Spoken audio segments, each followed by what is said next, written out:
Parents, one of the biggest challenges we face is helping our kids navigate through the social media digital world that we find ourselves in. And as parents, it's not only a challenge, it can quite often be frustrating.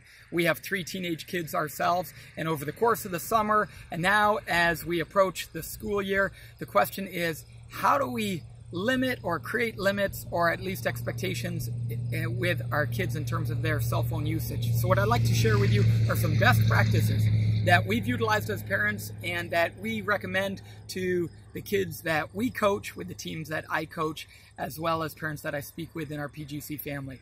So the first one, and really simple one to introduce, is to have your son or daughter create, before they go to sleep, a list of what they want to accomplish the next day.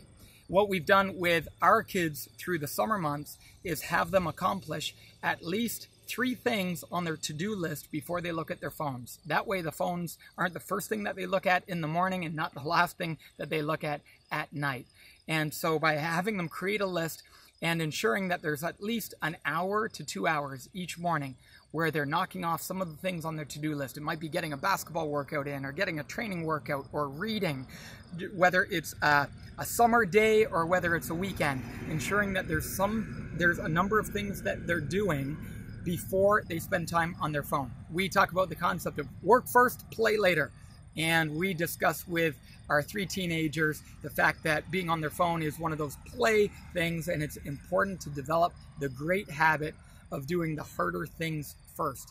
Because if you're a parent of teenage kids, you know how easy it is for our kids to spend all their time on Fortnite or social media or just flipping through Instagram pictures and videos.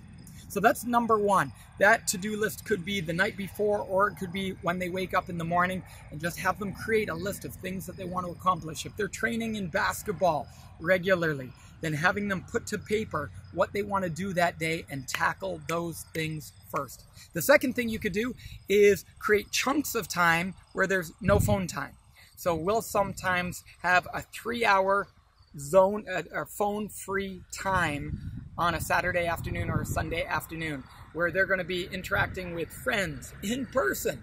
Yes, in person. Or they might be interacting with us, or they might be helping with jobs around the house, or whatever it might be. But you could create phone-free time periods in a given weekend or in a given free day.